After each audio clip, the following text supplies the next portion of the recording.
नमस्कार, आप देख रहे हैं एसपीएन 9 न्यूज़ और मैं हूं आपके साथ मनीष कुमार सैनी। झारखंड में विधानसभा चुनाव के परिणाम आने के बाद निवर्तमान सीएम हेमंत सोरेन को बधाई देने वालों का तांता लगा हुआ है। समर्थक और परिचित उन्हें बधाई देने उनके आवास पहुंच रहे हैं। इस बीच उन्होंने लोगों से ऐसी अपील की है कि वे बुके लेकर उनके घर न आएं, बल्कि उनके लिए कोई किताब लेकर आएं। हेमंत सोरेन ने सोशल मीडिया साइट एक्स पर लिखा, पूरे देश से मिल रही शुभकामनाओं के लिए सभी का हृदय से धन्यवाद।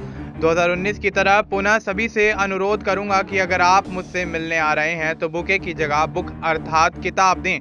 जेल में रहने के दौरान आप सबके द्वारा उपहार स्वरूप दी गई किताबों को पढ़ने का काफी समय मिला, इसके लिए सभी का धन्यवाद। इसी साल जनवरी में हेमंत सोरेन को ईडी ने मनी लॉन्ड्रिंग के एक केस में गिरफ्तार किया था, जिसका जिक्र कर विरोधी बीजेपी पर अक्सर वह निशाना साधते हैं। ऐसे में हेमंत सोरेन ने आज राज्यपाल संतोष गंगवार से मिलकर सरकार बनाने का दावा पेश किया है। हेमंत ने एक्स पर तस्वीरें शेयर कर जानकारी दी है। महामहिम से मिलकर इंडिया गठबंधन सरकार गठन के लिए सभी विधायकों का समर्थन पत्र सौंपा। हेमंत सोरेन के नेतृत्व में जेएमएम को 34 सीटों पर जीत मिली है और इसने 2019 के प्रदर्शन को भी सुधारा है, जबकि इसकी सहयोगी कांग्रेस को 16, आरजेडी को 4 और सीपीआई-एमएल को 2 सीटें प्राप्त हुई हैं। दूसरी तरफ विपक्षी बीजेपी 21 सीटों पर ही जीत दर्ज कर पाई और पिछले चुनाव के मुकाबले उसे 4 सीटें कम मिली हैं। उसकी सहयोगी आजसू, जेडीयू और एलजेपीआर ने एक सीट पर अपनी जीत दर्ज की है। अब देखना यही होगा कि झारखंड के अंदर सरकार के गठन के बाद किस तरह से तमाम फेरबदल होते हुए नजर आते हैं, क्योंकि हेमंत सोरेन एक बार फिर से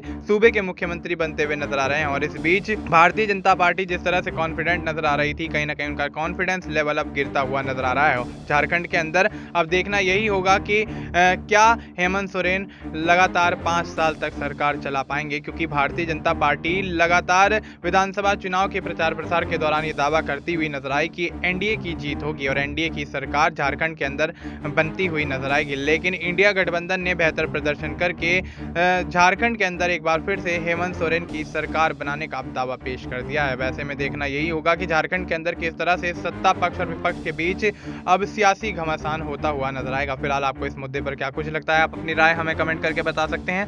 बाकी देश और दुनिया से जुड़ी तमाम जानकारी के लिए आप देखते रहिए एसपीएन 9 न्यूज़।